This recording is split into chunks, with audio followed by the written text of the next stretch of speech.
It only just occurred to me today that Borderlands 2 is going to be 11 years old this year. Considering I was 10 years old when the game came out and I was 12 years old when I first played the game, it has been a hell of a lot of time. Considering I'm now 20 and turning 21 this year, Borderlands 3's been out for almost 4 years. Makes you think where the time's gone. Now, today I'm going to be talking about the top 5 things I loved and top 5 things I didn't exactly like about Borderlands 2 looking back. Now, I do have a few honourable mentions. I'm going to be mentioning them at the end of each list, so just bear with me on that one. Also, I just want to say that some things that I didn't like, I was grasping at straws, because there aren't many things that I disliked about the game. A lot of them are going to be coming from hindsight, but also because of nostalgia, it's hard to actually dislike things that I genuinely didn't like when the game first came out and when I first played it, because it's been so many years and I've kind of grown to like them. So, let's get into it. First, we're going to talk about the top 5 things I loved. Number 1, Cel Shaded Design. This makes a game that has aged very, very well. While Borderlands 3 makes the age of 2 look worse, as a very standalone game, it's great. This is something that I noticed whilst going back and watching footage of it as itself. Considering the game came out 10 years ago, it still looks very, very good, and because of the cel shaded design, the age of it doesn't show as much as games that at the time went for more realistic look, as photorealism doesn't age as well as games like this. Whilst obviously I said going to Borderlands 3 in the Unreal 4 engine makes the game look older and also shows the age better, you can download mods for it that make it look even better than it is, and also the fact that it did come out 10 years ago, it's hard to compare it to a game that came out 6.5 years after it.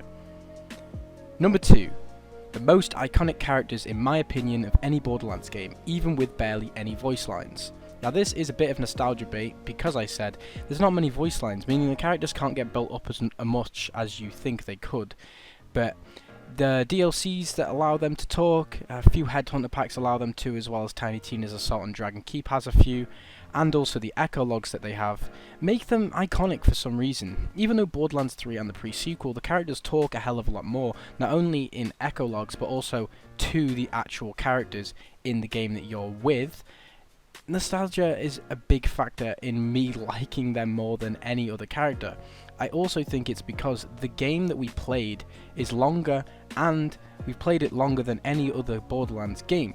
If you consider the fact that Borderlands 2 came out 4 years after the original game, and Borderlands 3 came out 6.5 years after Borderlands 2 came out, and whilst the pre-sequel did come out only a few years after Borderlands 2, for some reason people didn't seem to play that game as much and didn't grasp onto these characters, Wilhelm, Nisha, Athena and Claptrap, and also then Aurelia and Jack's doppelganger, as much as they did with 2's characters.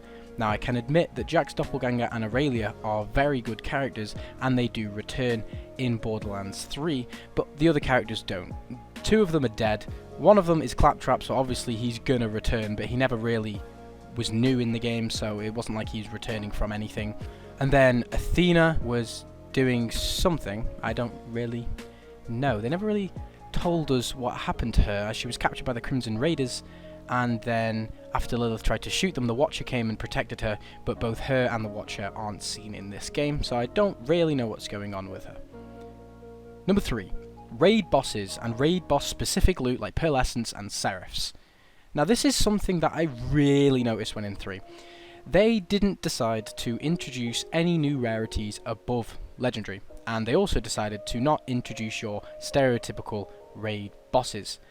This is kind of a weird decision because, as a lot of people know, the endgame of Borderlands 2 was pretty much raid bossing, farming for legendaries, farming for seraphs, farming for, well, you didn't really farm for Pearl Essence because they weren't great, but farming in general and just going through the campaigns, trying to get each gun, trying to get a very good build going on, and having these new rarities not only added some more depth to the game, but it also made people excited to experience basically what legendaries were, but a bit of a mixed signal on them. Like, for example, if you didn't know, Seraph weapons are essentially legendaries, but with a bit of a twist to them, or sometimes just outright better, like the interfacer to the conference call. And Borderlands 3 doesn't have anything like that. And at a point I will talk about later in my honourable mention, they introduced something else that made the game even better to do with legendary type weapons. Number 4. The DLC content and the characters and stories it brought us, apart from one DLC which I will talk about later.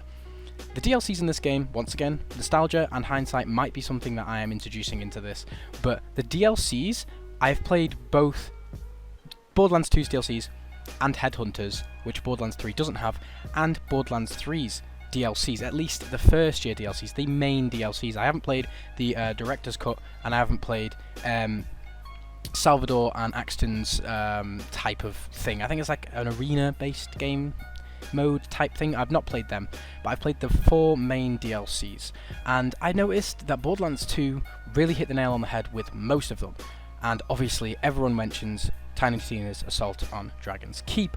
But one of my favourites, not really the map, but just the atmosphere it gives off, is Torg's campaign of Carnage. It is one of the most funny campaigns I've ever played in Borderlands. Just Torg himself really makes this. If he wasn't in it, it probably would have been one of the worst DLCs in Borderlands.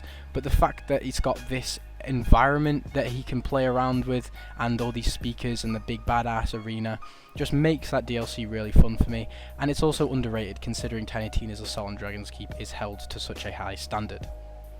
And obviously at number 5, handsome motherfucking Jack and the story surrounding him. I could not mention handsome Jack. He is probably the most iconic villain ever, if not in at least the first person shooter type of story genre, because not many first person shooters have an amazing story surrounding it. Now, games like this are very rare, and not many games like this can pull off a great story.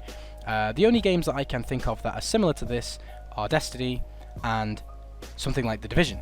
Now, they are both known very heavily to have a shit story, or barely any story. The Division's story was forgettable and very, very long, drawn out, and you didn't really know what was going on, and then it ended. And Destiny's was very similar, but it wasn't drawn out. It lasted like 4 hours, and then it ended. And then they tried to do the same in Destiny 2, and it, whilst better than the first one, failed. Having Borderlands 2's story in a contained shell without any DLC as a first-time player cannot do anything but draw you into this character in this world that you're in. Handsome Jack is just such a unique villain, and whilst you do hate him, you love to hate him. Oh, where the hell is... Oh, I had a violin somewhere. I was gonna play it all sarcastically. God damn it, it was gonna be awesome. Blake! Where's a bloody violin? Alright, sweet, sweet. Found it. Alright, this is a song for Mordecai's stupid bird. Any.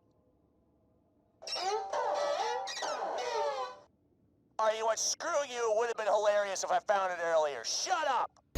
Hey kiddo, Jack here, president of Hyperion. Let me explain how things work here. The Vault Hunters show up, Vault Hunter looks for the new vault, Vault Hunter gets killed by me. You see the problem here? You're still alive. So if you could just do me a favor and off yourself, that'd be great. Thanks, Pumpkin. Oh hey, you're in the preserve. I was gonna do this whole thing where I'd lure you in here and kill you, but you just kind of showed up. Thanks for saving me the trouble, kiddo. Hey, how did Brussels suck? How's your day been, buddy?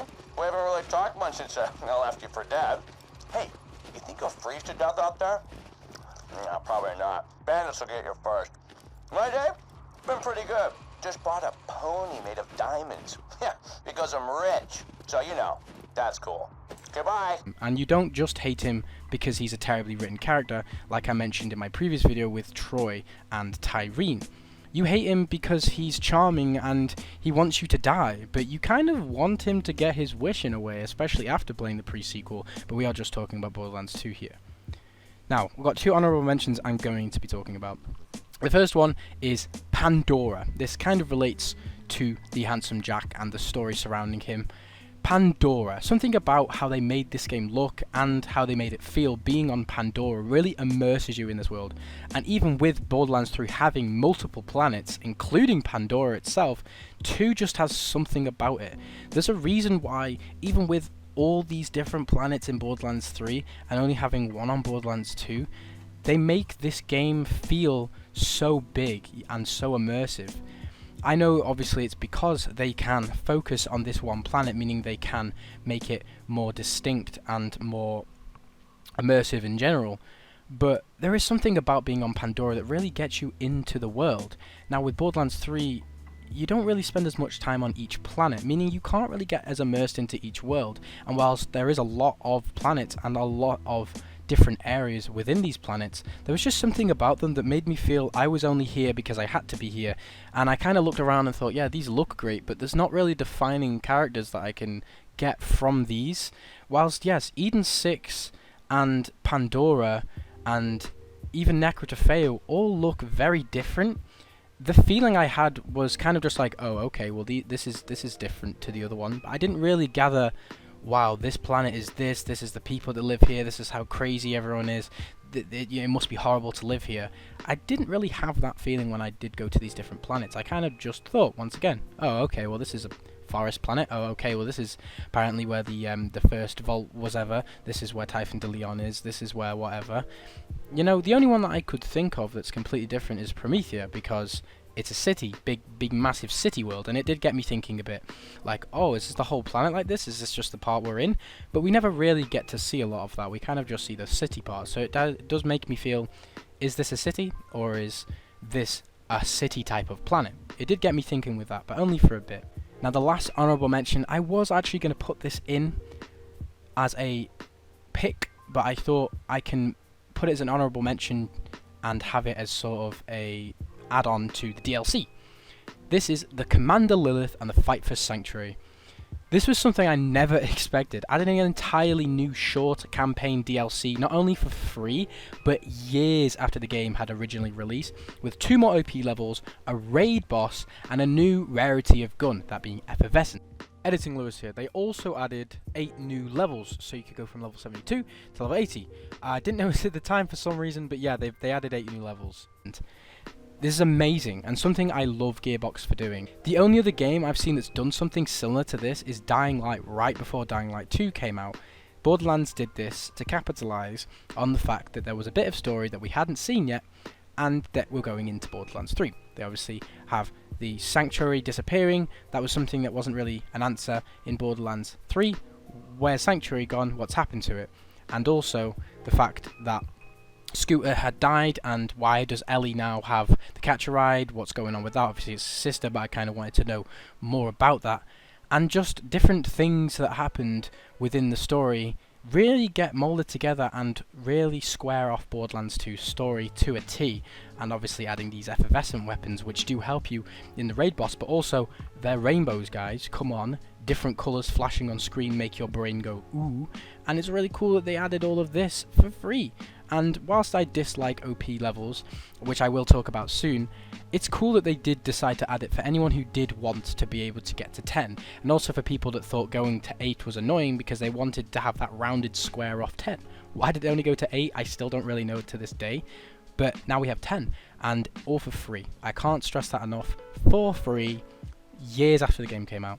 Absolutely love Gearbox for that. So now we're going to move on to the top 5 things I dislike. Now, as I said before, these things are sort of gripes a lot of the time. Like the last video I made, they're kind of gripey because there aren't many things that I majorly dislike. There are a few things, but I will mention that a few of these things aren't exactly major flaws. They're just things that I personally dislike about Borderlands 2. Starting off with number 1, overpowered levels. Okay, put your guns away, because this is a personal opinion of mine and many other people that have problems with how the leveling works and how overpowered levels work. This made only certain guns and even certain characters viable, such things as Gunzerker, Boar Zero, the Unkempt Harold, the Grog Nozzle, the Pimperhard, etc. People asking for OP levels showed how annoying and tedious and difficult it was to complete without just straight up cheating.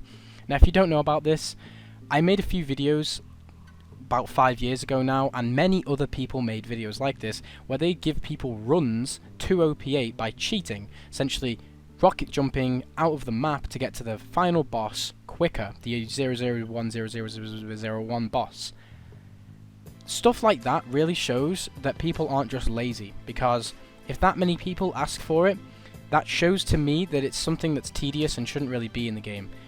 If you really wanted to complete it, you could. It would take you such a long time, but the fact that that many people were asking shows me that They really didn't think about how they were going to scale the leveling system, and just how difficult it was for an individual person to actually go into the Digistruct Peak and complete it 8 times, and also they'd have to go away after getting into a certain OP level and get completely new OP leveled guns and go into the Digistruct Peak again, only to then have all these guns they've just gathered basically be put in the bin because they're now useless, and do everything again for 8 OP levels, and now obviously 10 OP levels. I don't really get how they expected people to not think that was a complete pain in the arse, and now having Mayhem levels, looking back with this hindsight, it's good to be able to just go straight to 11 and not have to worry about going through 1, then 2, then 3, then 4, then 5. Whilst you're in 11, yes, the guns that you're going to be using will basically not be able to kill anything, so you will kind of have to scale up slowly. It gives you more freedom to be able to, oh, I want to go to Mayhem 2 straight away. I can then skip to 4, then to 8. You don't have to manually go through and get these guns just for them to be useless as soon as you've completed Digistruct Peak. Now, when you went to OP1, the guns you in level 72 could still work against OP2 enemies, but once you got higher and higher, they would mean less and less each level. Even so that when I first completed OP8, I could not use any OP7 weapons. They just did not, any OP6 weapons, sorry, they just did not work. The fact that I had to get every single weapon OP7 just meant that I'd got tedious amounts of work put in just for them to become useless, and I really appreciate them having Mayhem mode now looking back. Number 2, the COBRAAAA. This is something that I had on my mind when I was playing the game for years. Tiny Tina had a pistol, a sniper, and a rocket launcher, and for years people wondered, how the fuck do you get the COBRAAAA? And then when people finally figured out how to get the COBRAAAA after they did the 100k hunt and they made the percentages go up, they realised it was still fucking impossible to get the COBRAAAA, and you'd have to run Pyro Pete's burner area about 40 to 50 times just to get one COBRAAAA to drop. Now, if you didn't know anything about the COBRAAAA, basically it was a Tiny Tina's sniper that had insanely low drop rate from burner enemies and was also absolutely terrible, especially for a Tina weapon that was so rare and had explosive ammo and crit hits. Now, this was weird because it was a Jacob's weapon with Torg type of mechanics. Now, Torg doesn't have snipers. They still don't have snipers. So it was really unique to be able to get a Tina weapon that can hit crit hits with explosive damage. You think of that and you think of something that is amazing. The only problem is that at OP8, 9 or 10, this gun sucks. And the fact that it drops so low, and the fact that there's not really a reason to play any of the DLCs in normal mode, and even in True Vault Hunter mode, makes this gun just useless. And the fact that there was so much hype around it, me included, I had such a personal connection to wanting to get this COBRAAAA and running it so many times, yet I couldn't. And then when I finally saw Killer 6 got it, and he said it sucked, I felt kind of heartbroken. Number 3, please agree with me on this one, please. Veracidous / Hammerlocks big game hunt. Now, this is what I mentioned before about one DLC not being great but the rest of them are great. It's Hammerlocks big game hunt, complete with the raid boss Veracidous. This fucking raid boss was a complete bitch to kill. Added on with the fact that it was in the worst DLC just really made me not want to get to him, complete the whole DLC just to be able to kill him. And it also made him as annoying as fuck to try and farm the interfacer from, which ironically is the best shotgun in the game. I'm kind of grasping at straws here because of the fact that he does give the best shotgun in the game, but he's such a bitch. But, you know, we move. So, yeah, Veracidous, a personal connection with him, trying to get the interfacer. I did end up getting it. The problem was I got it in corrosive, and I refused to fucking kill him again to try and get it in shock or in fire. So, that's also why I hate him, because he gave me the worst fucking type of shotgun you can get from him. Number 4, Rakks and Buzzards. Basically just annoying as fuck to kill and something I never looked forward to facing. The noise the Rakks made just didn't make that any better, and they are more of a pain in the arse to kill than actual challenging. Please, please, please, please tell me that people agree with me on this one. I don't know if it's just because I'm going insane, but fuck me. Every single playthrough I ever did with any character, I hated these fucking things. Rakks more than anything, because they'd always go "Meow," and they'd do fuck all damage, but they just annoy the fuck out of you. They'd move you, they'd shake your screen, your controller would go a bit, and you'd just be like, fuck off, man. Try to kill fucking Captain Flint, right? And you're over here making tiny little fucking damage noises and killing no one. So, like, just fuck off, bro. And then in the dust, you got the Buzzards, who, when you're trying to kill these technicals, they're just coming over, shooting at you. You're like, lad, listen, right, you've got your own little space, you've got your Buzzard's nest. I'm trying to kill these guys, so, like, if you could fuck off, I'll deal with you in 10 minutes. That'll be great, but they never do, and they're just really annoying. And you can probably tell things here that are just like, they just nip at your feet a bit. They don't necessarily do much, they just really annoy you after you try and do things so many times, and they're just constantly there in your face like, hey, I'm here, remember me? So these are more than just major things, they're just things that personally annoy the fuck out of me. You can even see now in my tone of voice, I'm just like on the brink of crying because of how much these fucking annoyed the shit out of me. Number 5. Now, this one is probably the most controversial one apart from the honourable mention I'm going to make, because it's about a character. It is Kriegs' shit skills. Don't get me wrong, I love Krieg and he's super fun, but having so many wasted skill slots taken up by things like Fuel the Rampage, Redeem the Soul, Light the Fuse, and Hellfire Halitosis really annoyed me personally. And while they're okay in normal mode, they turn into straight up gimmicks or basically useless skills taking up valuable skill points later down the line. Now, things like Light the Fuse and Hellfire Halitosis may seem great because you get to move around and fight for your life and breathe fire, but the problem is that Light the Fuse doesn't scale very well with leveling, meaning that whilst, yes, I said in normal mode, Light the Fuse seems great because he's the only character that can run around whilst in fight for your life and chuck fucking dynamite at enemies, and it's really fun. But when you get up to higher levels, this dynamite has not scaled very well, meaning you're dealing barely any damage to enemies, and you can't use guns to kill enemies, meaning that you have to not only be really close to them, but also be accurate with them and hit them a lot of times to be able to revive yourself. And when you can have a gun that is a lot better than this, but not be able to use it because you've invested in the skill points, really just ruins it.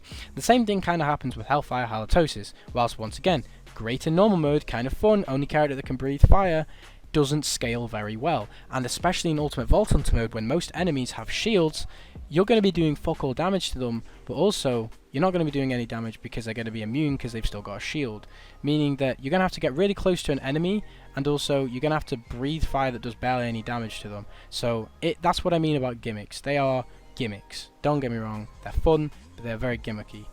And things like Redeem the Soul may seem great because of the lore-based thing it is. So, like, Redeem the Soul is basically when you revive someone, it instantly revives them, but then you go down, which is obviously a co-op mode-based skill. This means if you want to play solo, this does nothing, but also it's built for Krieg and Maya to be in a gameplay together, because obviously Krieg's in love with Maya, Maya's in love with Krieg, they have a thing together. So if you have that skill and Maya has the skill to instantly be able to revive teammates with phase lock, he can revive Maya, Maya can turn around and instantly revive Krieg, and you're both up very, very quickly. This seems great in concept, but if you play with anyone who isn't Maya or plays solo, it's basically useless. And a lot of the time, Maya mains don't invest in this skill because of the same reason that Krieg mains don't invest in this skill. It's built for solo play with very specific attributes, and if you're a solo player, you don't need to revive teammates. So why invest in it with skill points? So that is why I chose Krieg, because of those skills. So, honourable mentions. Now the first one I'm going to be mentioning is another kind of controversial one, but it's TEDIORE, the brand, the weapon brand. I know this will piss a lot of people off, which is why I put it in the honourable mentions tab, but I never personally liked or used TEDIORE weapons in Borderlands 2, or even 3. I found I would waste my ammo so quick throughout the game, and especially at the beginning of the game, and I never find it fun to throw a gun at an enemy to kill it.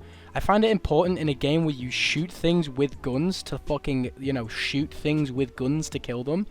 And at Ultimate Vault Hunter mode, the only good TEDIORE gun is the Baby Maker, with the actual legit strategy being to not use the gun as a gun, but to use it to throw the baby maker at enemies to kill them after slagging them. So don't get mad, that's just my personal gripe. I've never had the relationship with TEDIORE guns. I've just never understood why people use them, and especially once again beginning of the game, you just waste your ammo so fucking quickly, because I always forget that it's the amount of ammo that you have in your mag when you reload just disappears. It goes into the damage of the gun, but most of the time I either miss an enemy or I reload when I'm not even near an enemy, so I'm just like, oh well, fuck, there's 38 bullets gone, can't do anything. So yeah, personal gripe there. Don't get mad, please. And the final honourable mention, and the last thing on this list, is the fact that the game wasn't long enough. This is literally me begging in hindsight for there to just be more of this game.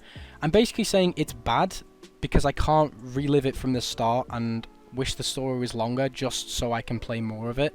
This is just me basically getting on my knees and being like, please give me something, anything. And they did give me the Commander Lilith DLC, which is great, but basically this is just me going, please make the game longer so I can replay the game and have something new to go back to, but that's never going to happen anymore. The only thing that I can really say if you are feeling like this is, if you're on PC anyway, you can download certain mods for Borderlands 2 which make tiny differences, or even sometimes major differences, that can make your game experience completely different, or very incrementally different in certain ways, just add quality of life things. So even just a small difference to some people is major, as they have been living this game for so long that just even the smallest thing is noticeable and is a very good thing to see.